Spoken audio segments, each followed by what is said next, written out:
Hello नमस्कार, एक बार फिर स्वागत है आपके हमारे चैनल में। आपको दिखाना चाहता है एक बार फर्स्ट फ्लोर का यहाँ पर ब्रिक वर्क्स हो रहा है आपका। जैसे दिखा देता हूँ एक बार फिर। तो यार आपका 8 फीट की कम से कम 8 फीट की आपका हमने ब्रिक वर्क कर चुके हैं यहाँ पर। साथ साथ ही आपने कॉलम से कुछ है अभी फार्मे लगाने बाकी रह गया है। और ये देख लीजिए, एक बार आपको दिखाना चाहता है कि इस साइड पर अभी हम जो चौखट वगैरह इसको इस तरह से साइड के जो टॉयलेट के चौखट दिखा रहा है यहाँ पर। देख लीजिए एक बार फिर। आपको एक बार बताना चाहता हूँ, एक बार फिर आपको डिस्कशन करने मूड में बोलना चाहता है कि बहुत सारे लोग डिस्कस कर रहे हैं कि कॉलम में ज़्यादा सरिया होने से इसकी स्ट्रेंथ ज़्यादा नहीं होती है। उस बारे में कुछ डिस्कस तरह से बताना चाहता हूँ कि कॉलम को बेसिकली क्या किया जाए, डिज़ाइन किया जाता है। और डिज़ाइन क्या होगा, लोड लोड के अकॉर्डिंग डिज़ाइन किया जाता है कि किस तरह से कितना लोड कम्पैक्ट कितना न्यूटन पर कितना कितना लोडेड आएगा। तो इस तरह से इसको जो डिज़ाइन किया जाता है, इस तरह से इसकी सरिये की क्वांटिटीज़ रखी जाती है।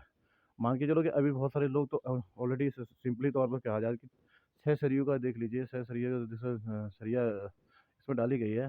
कब से दो 16 mm की या 2 12 mm की। और जो इस स्ट्रेस जो रिंग बंधी हुई है कम से कम 6 इंच बनी है। तो बेसिकली कहने का मतलब है, ये तो नॉर्मली एक विदाउट नॉन टेक्निकली अगर बोले जाए तो बेसिकली हर आदमी एक दूसरे को देख के इस तरह के इस मेथड को इम्प्लीमेंट कर रहा है। बेसिकली इम्प्लीमेंट करने का ये थ्योरम तो मैं कह सकता हूँ कि एक नॉर्मल तरीका है।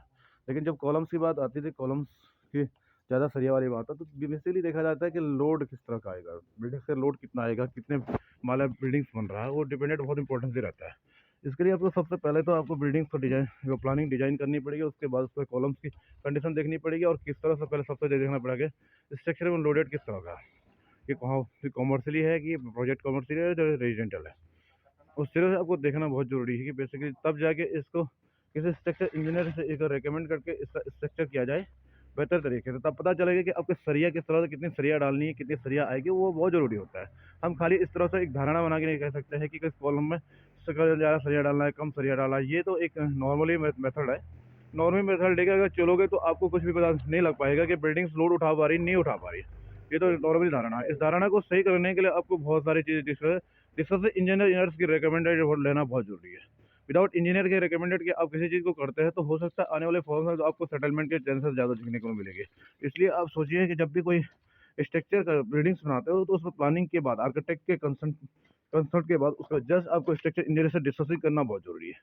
अगर आप इस चीज़ को नहीं करते तो हो सकता है आने वाले फॉर्म में आपको सेटलमेंट के चांसेस दिखेंगे। क्योंकि हो सकता है लैंड के सॉइल की जो कंडीशन होती है, हर ट्रेमेस कंडीशन हर कम 1 1 मीटर के डिस्टेंस पे देखो तो हर कंडीशन चेंजेस होती रहती है।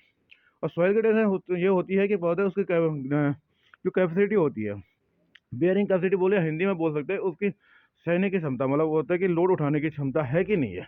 अगर उसके लोड उठाने की क्षमता नहीं होगी तो आपको उस तरह से देखना पड़ेगा। उसका सबसे पहले तो ये देखा जाता है, मल्टी स्टोरी बिल्डिंग की बात की है तो वहाँ पर पायस की कंडीशन आती है, पायस की कंडीशन आती है या राफ्टिंग की कंडीशन आती है।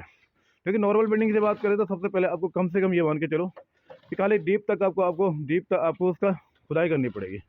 अगर डीप तक आप खोदते नहीं हो तो उस कंडीशन में आपको प्रॉब्लम रहेगी कि उसको स्ट्रेंथ बढ़ाने के लिए आपको थोड़ा सा कॉलम के डीप में जाना पड़ेगा, कम से 5 या 6 फीट तक उसको खोदना पड़ेगा नॉर्मल बिल्डिंग के लिए। जहाँ तक एक विदाउट एक सिंपली अगर रिकमेंडेड करें इंजीनियर से तो उस तरह से आपको बताएगा। लेकिन जब लोडेड की बात होती है तो लोडेड के बाद तो आपको डिजाइन करना पड़ेगा, आपको स्ट्रक्चर करना पड़ेगा, तब जाके आपको स्ट्रक्चर बिल्डिंग बनानी पड़ेगी। अदरवाइज जिस तरह से आजकल चल रहा है तो हो सकता है सेटलमेंट के चल आ सकते हैं, बिल्डिंग सॉइल की टेस्टिंग ना होगी, उसको लैब में टेस्ट न होने के कारण से बहुत सारी चीज़ें उसमें सरिया प्रॉपर तरह से डिजाइन ना कर हुआ होगा। तो इससे थोड़ा इस चीज़ का थोड़ा ध्यान रखना पड़ेगा।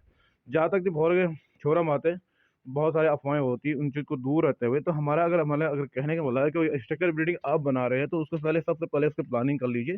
प्लानिंग के बाद उसका कॉलम को लगा के एक आर्किटेक्ट कॉलम को सजेस्ट सजेस्ट करता है कि कहाँ का लगा, उसके बाद स्ट्रक्चर इंजीनियर को प्लान दीजिए। सर इंजीनियर जैसे प्लान में जाएगा कि कहाँ कहाँ पर किस तरह की कंडीशन बनेगी। इस टू वाले बिल्डिंग्स में एक नॉर्मल नॉर्मल प्लॉट अगर इसमें अगर सॉइल इसको लोड उठा पाती है तो उसका डिजाइन कर लेगा। उसे लगता है कि लैब टेस्टिंग में सॉइल की टेस्टिंग करनी है तो सॉइल की टेस्टिंग कर पाएगा, क्योंकि टेस्टिंग करने से पता लग जाएगा कि कहाँ पर किसने किसने स्ट्रेंथ पर कितने लोड उठा, उस हिसाब से वो सरिया डिजाइन करेगा। वो बेहतर आपका एक बेहतर स्ट्रक्चर बिल्डिंग्स बन पाएगी। अदरवाइज आप तो खाली भ्रम में ही रह पाएंगे कि हमारी बिल्डिंग्स के कॉलम ज़्यादा लगा देंगे तो उससे लोडेड ज़्यादा, तो वो चीज़ें ज़्यादा इंपॉर्टेंट रहती है। वो डिजाइन के अकॉर्डिंग होता है। आप कॉलम ज़्यादा लगाने से ऐसा नहीं कि बिल्डिंग आपकी ज़्यादा मजबूत होती है, ये तो एक धारणा है। हम तो इसको मान्य नहीं करेंगे, अदरवाइज़ कोई हाँ, साधारण सा व्यक्ति इसको लेके चलेगा बैठेगा कि हाँ जी, ये तो सही है, मैं तो मानता नहीं इस बात को। हम तो इस चीज़ को कहते हैं कि आप जब अगर सही राय लेना है, तो आप इंजीनियर से डिस्कस कर लीजिए इस बारे में। वो आपको एक सही सही गाइडलाइन देगा और गाइडलाइन को अगर करोगे तो ज़्यादा बेहतर रहेगा, क्योंकि बिल्डिंग्स आज के डेट में जिस तरह से बन रही है बहुत सारी, तो कुछ चीज़ों में मुझे लगता है कि सही तरह प्रॉपर तरीके से वर्क नहीं हो पाता है। क्योंकि बहुत सारे लोग करते हैं, हम भी बता रहे हैं कि हमें भी देखना पड़ता है इस चीज़ को, इसके टैली करना पड़ता है। तो बेसिकली हम तो सोचते हैं कि थोड़ा बहुत कहीं कहीं कहीं ना कहीं कमी होती है, इसीलिए आपको दिखता है वॉल कंडीशन में आप देखते हो, आपको देखने को मिलता है कई सालों में, तो आपने देखा होगा सेटलमेंटेड दिखने की चांसेस बहुत ज़्यादा हो। सेटलमेंटेड के बाद क्रैक्स वगैरह डेवलप हो जाता है, वो क्रैक्स इसीलिए आते हैं कि सही तरह से हमारा डिजाइन न होना, सही तरह से वर्किंग वर्क एफिशिएंसी नहीं होना, आपकी कास्टिंग सही तरह से न होने के कारण से इस तरह की कंडीशनें बढ़ने के चांसेस रहता है। चाहे आपको मजदूर हो गए, लेबर से कॉन्ट्रैक्टर होगा, उनको भी अगर सही तरह से सजेस्ट करना ज़रूरी है। एक इंजीनियर को आपको हायर करना पड़ेगा जो आपको प्रॉपर तरीके से अच्छी नॉलेजेबल देगा। क्योंकि बेसिकली मैं ये कहना चाह रहा हूँ, मेरे कहने का मतलब होता है कि एक प्रॉपर डिज़ाइन किस तरह से वर्क होता है। देखिए ये जब बिल्डिंग्स बनती है उसमें बहुत सारी चीज़ें आती है। माने कहने का मतलब होता है जब बिल्डिंग्स बनेगी उसमें आपका रॉ मटेरियल जितना भी आता है, कौन सी क्वालिटी का रॉ मटेरियल आएगा। बहुत सारे लोगों को रॉ मटेरियल की तो जानकारी हो नहीं पाती है, तब और सीमेंट की जहाँ तक बात होती है, बहुत सारे लोग सीमेंट कहते हैं कि डिसीजन करते हैं ये वाला सीमेंट अच्छा है, ये वाला सीमेंट है। हमारा कहना होता है कि अगर सीमेंट आपने अगर लगाना है, तो सीमेंट को अगर जो सा भी सीमेंट आप लगा रहे हैं, तो उसकी टेस्टिंग होना भी बहुत ज़रूरी है। अगर वो टेस्टिंग होता है तो ज़्यादा प्रॉपर आपको सजेस्ट हो जाएगा, सीमेंट में कोई दिक्कत नहीं होती है। सीमेंट को खाली देखने से या बोलने से, बोरियाँ पकड़ने से नहीं होगा कि आप आपका सीमेंट सही है कि नहीं है। हम अगर सीमेंट को किसी भी सीमेंट की बात नहीं करो, पर्सनली किसी सीमेंट का हम नाम लेना नहीं चाहते हैं, लेकिन हम ये कहते हैं कोई सा भी सीमेंट आता है, लेकिन उस सीमेंट की अगर बात करें कि इसकी स्ट्रेंथ मिल पा रही है, नहीं मिल पा रही है, तो आप लोग बहुत सारे सोचते हैं कि नहीं जी, हमने वो वाला सीमेंट लगाओ ज़्यादा बेहतर है। माना हमने कि सीमेंट आ रहा है